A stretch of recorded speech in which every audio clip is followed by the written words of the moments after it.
Good afternoon, everyone, and welcome to this lunch and listen on the practicalities of returning to work. My name's Sue Hines. I'm Head of Services at Dementia Carers Count, and it's with great pleasure that I'm joined today by Dr Gemima Fitzgerald, who is a clinical psychologist with a special interest and expertise in resilience, and Dawn Newey, who is an executive coach and career consultant. And I've had the pleasure of working with both Gemima and Dawn over many years, from when we first started 3-day courses. Gemima and I both worked on some of the courses that we did in the early days at Dementia Carers Count, and we had the pleasure of Dawn joining us for one of those courses, and so many of her insights have helped to develop and carve out how our courses and our services look in the future. So it's great to have both with us. I've probably said too much already, so I'm going to ask both Dawn and Gemima to introduce themselves and anything else they'd like to say. Gemima, can I start with you? You can. I feel like you've already introduced me. I don't really know. I know, sorry. Else now. Anyway, I'm Gemima. I'm a clinical psychologist, and it's lovely to be here today. As Sue already said, I have a real interest and expertise in resilience. And what that means is kind of how we can face really big challenges in life and have the resources, the internal resources, if you like, to try and manage that and deal with it and cope and even learn from those experiences. So yeah, it's great to be here.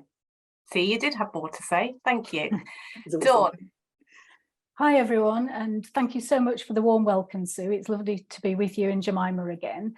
As you said, I'm Dawn Newey. I'm based in Leicestershire, and I'm an executive coach and a career consultant. So what that means is I help organisations to develop their leaders' skills and confidence. And when organisations are going through change, maybe people are at risk of redundancy, I help those people to think about what it is they want from their next step in their careers, think about how to find jobs, how to promote themselves through their CVs, through their LinkedIn profiles, and how, when they are called to an interview, how to prepare for that interview so that they do the best possible job and they get selected for the job. So that's how I can help today. Hopefully my experience that I can bring will be able to support the carers who are listening today. Thanks, Dawn. So as you can see, I've got two great guests here today, and Gemima's been with us before. Gemima has done a session for us on reaching crisis and a session on grief, and both of those are still on our YouTube channels if anyone wants to see them. It's Dawn's first session, so hopefully Dawn will enjoy it and she'll be back to do more for us, and this session will be on our YouTube channel in a few days' time as well. As always, please ask us questions, put them in the chat, and I will pose those for Dawn and for Gemima. Sometimes it's difficult for us to see the questions straight away, so bear with us if we don't see them straight away. And if we don't get to your questions, we will spend some time after this session going through them as well. Some people we know don't like to put questions in the public chat and would prefer to do it anonymously, and that's also fine. Just private message us and we can present those questions anonymously as we go through. So today we're here to talk about the practicalities for carers or previous carers who wish to return to the workplace, and there can be so many things to consider. There are practical things, there are emotional things to consider, which is why we've invited Gemima and Dawn here today to talk about it. So I'm going to bring Dawn in first, if that's okay, into the discussion and ask, what are the first things that you feel carers should be looking at when they're thinking about maybe returning to work? I think the first thing is that the world of work has probably changed since we left as a carer. And I'm a carer too for my mum, who's 4 hours away from where I live. So I understand some of the challenges here. Because the world of work has changed, and also perhaps our priorities have changed and our motivations for the type of work we want to do have potentially changed, it's important to do a little bit of self-reflection. So what I'd encourage you to do is to think about what it is you really want from your next job. Is it a job? Is it a career? Are you looking to work locally, in a local company, in a family-run business? Or are you looking to maybe work for a larger organisation where you maybe have to commute to work? What sort of hours are you looking to do? Are you looking to do full-time or part-time? And that will obviously dictate the level of salary and the type of role that you're going to be doing. So is it a team member role? Are you looking to be a team leader, a manager, or maybe even a leader? And all of those things we need to think about, because unless we think about them, when we actually do our job searching, we won't be focused. So by thinking about what we want, it'll help us to focus in on specific roles. The other thing I'd encourage you to think about is what you have to offer an organisation. So what I mean by that is, what are the skills, the experience and the knowledge that you might be able to bring from either previous roles or indeed your role as a carer? When I think of my own situation, caring for my mum, I'm using lots of skills, probably without even thinking about it. So things like communicating. I'm going to be talking to my mum probably in a different way than I used to prior to her getting the dementia diagnosis. But it's not just my mum I'm talking to the medical profession, maybe the social services or the carers who support her on a daily basis when I'm not with her. So I'm actually communicating in different ways with different people and working as part of a team. And even just before we came on this live this morning, I was posed with a problem. So as a carer, we're going to be trying to rectify those problems, making decisions. We may be having to plan and reorganize our day to support our loved ones. All of those transferable skills are equally as important in the workplace. They're not just unique to working in a job.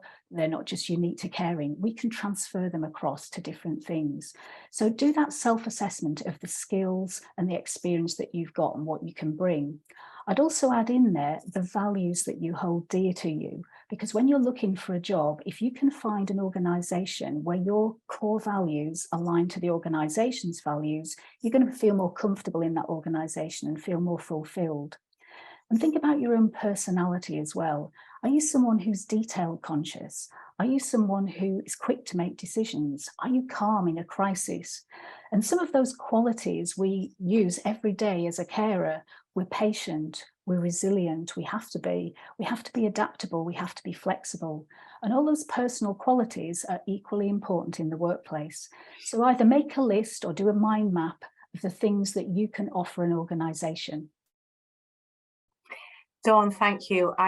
Wow, I'm so glad you're coming back to join us for a webinar on, at the end of November, where we can talk some more about this, because there's so much information in there. And it's really nice to see in the chat, actually, some of the things that you're saying. Kara's also talking about. Nikki, particularly, you'd mentioned about what do I want from work and how will it fit in with my life, and Nikki was saying that she's changed jobs so that she can fit it into her day-to-day life and the freedom that she needs when she's caring. So knowing what it is she needs from an employer, as well as what she needs an employer to be able to provide her with, as well as what she has to offer as well. And Julie also talks about the strain of well-being, but also has spoken about positivity and the self-care that can take place if you're in the workplace.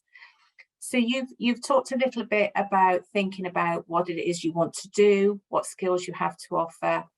And I know that in the chat we're going to put some links to resources that you can use. But I guess the next thing, Dawn, is how and what to do. Once you've decided those things, how and what do you do next? So again, the internet provides a whole host of information and research tools that we can just access. The first place I would encourage people to look, particularly if they've been out of work for a little while, is the government website, which is the National Careers Service. So when I talked about that self-assessment, the National Careers Service website has a skills assessment tool. And I had a go at it myself the other day. It only takes about 5 to 10 minutes. And it asks you a series of questions which you answer honestly. And then the system somehow regurgitates some particular jobs or career path that you may want to investigate further. So that's a really useful start point. The other thing that the National Careers Service offers you is details about training courses, and maybe some of those are free. So different courses and training, particularly if you're looking to do something different. You also get access to an advisor who can support you, and tools such as how to build a CV and a cover letter, and the advisor will be able to guide you along those paths as well. So definitely talk to and access the National Careers Service. The other thing as well is when we're a carer, potentially we are taking benefits from the state as a carer. If we're looking to move into finding a job, those benefits might be impacted if we're starting to work, or if maybe we do some volunteering or some training. So I'd really encourage you to touch base with the Job Centre Plus and the job coach there and talk to them about what you're thinking of doing, because it may well be that you're entitled to a different type of benefit when you're searching for a job. The other thing that you can find on the Gov website, gov.uk website, is a Find a Job tab. So you'd be able to type in a particular type of role that you may be interested in and the location, and it will come up with local opportunities for you. So there's some really good resources that are available to you when you start off on your job search. Moving on from that, you'll see lots of adverts, I'm sure, and the website's full of job sites. So typical job sites, things like Total Jobs, Fish for Jobs, Monster, lots of weird names there. But there's one particular job site called Indeed, indeed.co.uk. If you put your search criteria into that job site, it will pull jobs relevant to your search criteria from lots of different job sites. So the benefit to you as a job seeker, you're only having to put that search criteria in once. And what you can do, you can set up job alerts. So those jobs that match your criteria go into your inbox and you can analyse them in a little bit more detail. So that's one thing in terms of just generic job sites. I'd encourage you to think about registering with maybe 3 or 4 recruiters or agencies. They're going to be best placed to know what's out there, and they're national or local organisations too. So maybe they'll be able to help you think about things that you haven't considered. They'll certainly be able to give you free advice and guidance on creating a CV and matching your CV to a job spec. And also some advice and guidance around interview preparation. And all of that should be free. Because if you succeed in a job and they've introduced you to a company, they get their commission from the company. It doesn't come from you, so you shouldn't have to pay them anything. I'd also encourage you to think about resurrecting your network as well. So what I mean by that is we all have family, friends, perhaps past work colleagues, even other carers who we've maybe met through different events that we've gone to, or even through Dementia Carers Count. And it may well be that those people have gone on to work in organisations. They might have used a particular recruiter that they found really beneficial and helpful, and they could introduce you to that person. They might work for a particular company, and they might be able to tip you off if there are any opportunities that are coming up that you might be interested in, or introduce you to someone who you could actually go and have a chat to see if there's anything that you could support with. So resurrecting your network is a really great way, getting help, asking other people to help you, because I'm sure that if they came to you and asked for help, you would willingly help them. No, Dawn, thank you. That was so much information. And just to reassure everyone, there will be a recording of this. So sometimes there's lots of information and you'll be able to go back over it from a recording because lots of valuable information.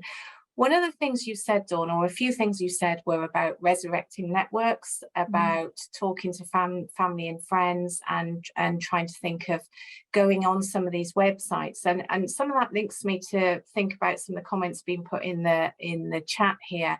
William said he's been very lucky because his son's been able to help him with a CV. And then we've had a private message from someone saying it's really hard to surround yourself with positivity when you're not feeling it. Well, if you're not feeling positivity, surely I'm going to ask Gemima, that knocks your confidence to resurrect those networks. And I wonder if you've got any thoughts around the emotional aspects of doing everything that Dawn has so helpfully suggested. Yeah, absolutely. Yes, I mean, we know that statistically, people who have a career break for whatever reason, so you've had to give up work, for whatever reason, tend to have about 1/3 of people have a significant dip in confidence. Having said that, for carers, I would imagine that's probably a lot higher because of the stress and the just general exhaustion and sometimes the social isolation that might have occurred during the caring process, because you've got so much on your plate. So having that dip in confidence is really, really normal. And the first thing to say is that if you're feeling like a lack of confidence, like I don't know how to reach out to people, the idea of going back to work feels overwhelming, all of that stuff, that's complete. To say it's completely appropriate that you feel that doesn't mean that we want you to stay like that. And there's lots of things that we can talk about in the webinar as well about building that confidence. But the first instance is to say it's normal that you feel it. You can't just pick up where you left off. There is a bit of a process to go through, as Dawn has been explaining. So how you build up that confidence is really, really important. But how that lack of confidence manifests itself is really interesting, because often people kind of just might, you know, that negative self-talk, just saying, I can't do this, a lack of self-worth, feeling that I don't fit in, people won't want me, I'm not with it enough, I don't have the skills, or I don't know how to mix with people. And so that does increase social anxiety a lot. Also, there's something called self-efficacy, and often people, when they've had a break from work, have a dip in self-efficacy. And self-efficacy is the belief that you have the ability to be successful in a particular environment or in a particular task. So if you feel that you just don't have that ability, you just don't have that the skills, or you can't make a positive difference in the workplace, of course that's going to really affect how you feel. That you might feel confident in your environment as a carer, you might be really confident. So it's not that you're not a confident person necessarily, but just the idea of going back to work is that lack of self-efficacy, thinking, I don't know how I'm going to do this. So, you know, Dawn's tips are wonderful. But thinking about, you know, we can talk about, you know, how you actually build up that confidence yourself. One of the things that people often talk about is imposter syndrome. And I don't know if anyone's watching that struggles with that, but we know that 70% of people experience, yeah, so me too, 100%. Yeah, and Dawn, we all, you know, it's really normal. In fact, most people have imposter syndrome. And that's the belief that, you know, you're not quite as good as everyone thinks you are. You know, your friends might be telling you, you can do this, you'd be great as a, you know, as an administrator, or you'd be great as a whatever they're saying, but you think, no, I'm not as good as you think I am. I don't know who you see, but when I look in the mirror, I don't see that person. And I know I've felt that before. Yeah. But really, to say that a thought is not a fact. So just because you think that, it doesn't mean it's true.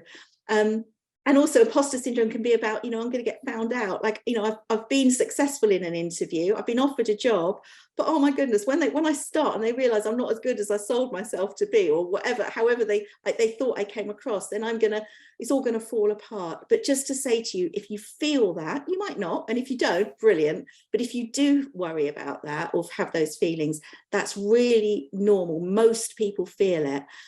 Just acknowledge it and be kind to yourself. So when you get that inner critical voice, it's really important to just notice it and try and bring in something that's more encouraging. Talk to yourself like you would a friend. What would you say to a friend who is telling you that they think they're rubbish and they're useless? You'd probably say to them, oh no, you're not. You're doing really well. It's small steps. I'm really proud of you that you're making these changes, or that you're trying, you're putting yourself out there. So yeah, so, you know, and you know, there's this phrase, sometimes you win, sometimes you lose. And I always say, sometimes you win, sometimes you learn. And it's not about losing. You go for a job interview, you don't get the job. What did you learn from it? If you can try and have that attitude, I think it's really, really helpful. So I've got two things, Gemima, on that. Yeah. I've known you 5 years, and it resonates with me all the time, your phrase, a thought is not a fact. It's so useful. It's a really important thing to remember, that a thought is not a fact, but also acknowledging and being kind to yourself that that's maybe not what you're feeling internally as well. So it's trying to reassure yourself, but also acknowledging, well, okay, you're doing well. And there's a lovely message here I'm just going to read out, because I think it resonates with a lot of what you've said, Gemima. And it says, I was amazed by how well my first interview went. I was so nervous leaving the house, I nearly didn't go. Oh, I'm getting goosebumps now. We discussed my caring role in depth. I didn't get the job, but just having that experience gave me the confidence I needed to carry on. How amazing is that? And that's so true. You know, I just want to say, I don't know who you are, but well done you. That is such a good attitude. And with that attitude, you'll flourish. You'll find the right thing. And, you know, I just think that's wonderful.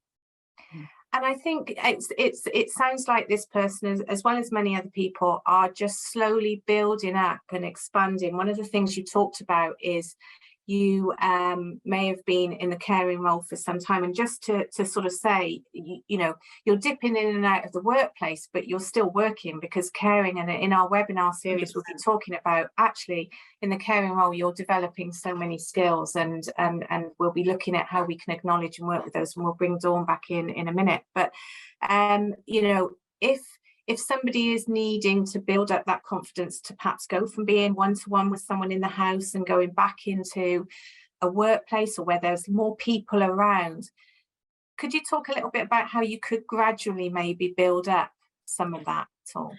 And I think that's the key, Sue, exactly what you said, gradually build up. So baby steps actually, you know, really do make a massive difference. So what you want is to build up what we call a sense of mastery. So a sense of mastery is that a feeling that, oh, I'm good at something. So these can be tiny things, but they're really important. So first of all, to think about, what are the things that I'm worried about? What are the things that I'm scared of? And be really honest with yourself. And it could be, oh, the idea of walking into that staff room and seeing lots of people and everyone chatting, and whether anyone will talk to me, that's the thing. Or there might be lots of things, but so identify what the things are. And if it is around social anxiety, then trying to build up slowly. It could be that you just put yourself out there a little bit more in your social life. Or you might not have much of a social life, but trying to meet up with a friend, trying to meet up. If you always go somewhere really, really quiet, trying to be a little in a place that's a little bit busier. If you always walk there, try and go on public transport. Just getting yourself more familiar with being in busier areas is a really good start. As you just said, Sue, you have been working as a carer, blooming heck, you've been working hard. So it's not that you've not been working, we know you've been working, but sometimes the dip in confidence comes around that social isolation that you might have been feeling, and the lack of public recognition for what you're doing. And that, you know, I go to work every day and I get a sense of accomplishment and pride about what I do. That's normal, but as a carer, often you're not getting that. So it really can affect you. So sometimes putting yourself out there in terms of maybe something that you could do, even, you know, half a day a week, volunteering or something, just where you are amongst people that can give you some positive feedback as well, is really, really important. And some, oh, sorry, go on. No, I'm just aware of time. That was all. Go on, give me one really more quickly, and then we'll move on. Yeah, really quickly. So that's that, but also just building up some sort of coping mechanisms for dealing with that anxiety, because you are going to probably feel anxious because you're a human being, and we struggle with anxiety, especially when things are new or challenging. So just learning some ways to cope with that anxiety when you feel it. Positive, kind internal talk is really important, and breathing slowly, maybe taking some fresh air, walks in the fresh air, just finding ways to manage that stress alongside everything else is really, really good. Thanks, Gemima. And one of the webinars, we've got the 3 webinars, and the middle one is 2 carers talking about how they've gone back into the workplace, one of whom set up her own business.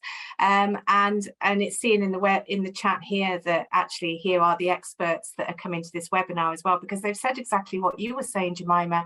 One person said is found public transport really daunting to begin with, so they started on a Sunday. Really good idea. Start it on the Sunday where you can get used to it. Another person said they found being into groups was quite anxiety provoking. She said, I found that participating in online groups helped reduce any anxieties I had around mixing with larger.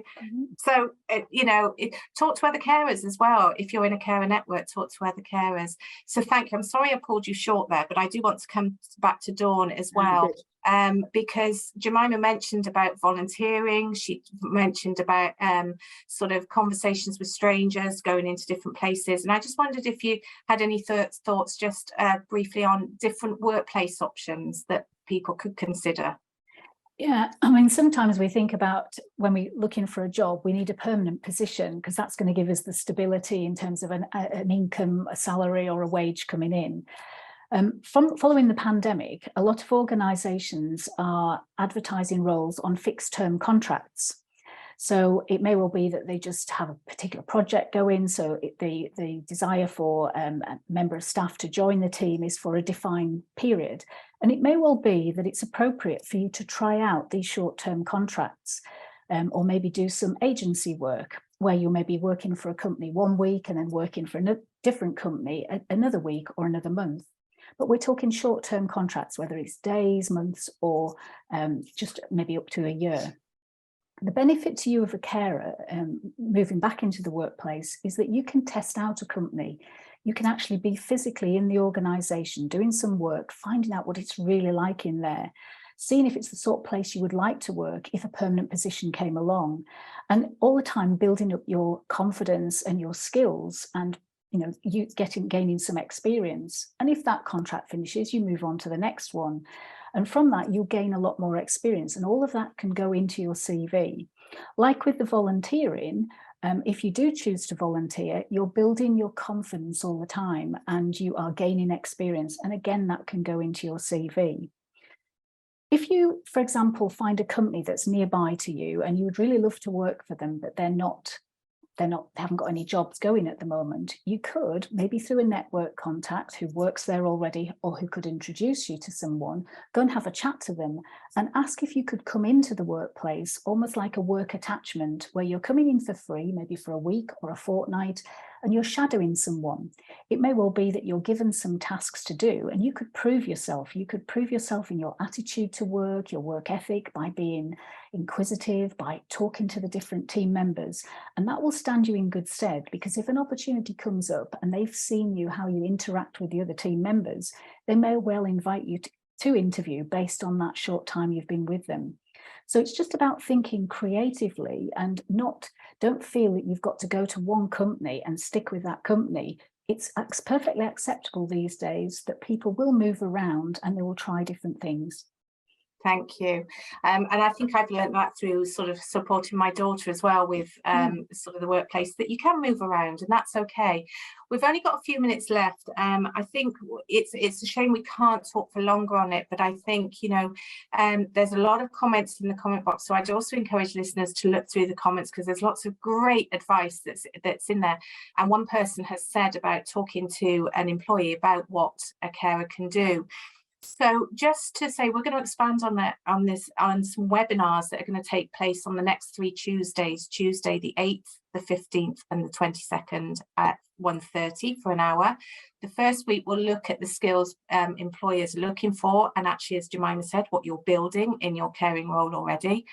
The second one will be 2 carers who have gone back into the workplace. And the third will be with Gemima, and hopefully a bit of time from Dawn, although we're not sure whether we're going to be able to manage that at the moment. And that will again be looking at that emotional well-being and supporting yourself. So those are on the 8th, the 15th, the 22nd. Do email us in if you have any comments or anything that we haven't addressed here. Then we're happy to have any emails from you from support@dementiacarers.org.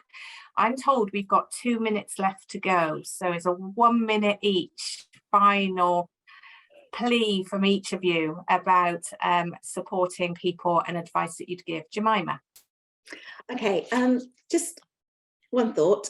People often think I'm just not a confident person, and often there's a misconception that confidence is about being a bit of a show off and having a big ego, and it really isn't that. It's about having that inner.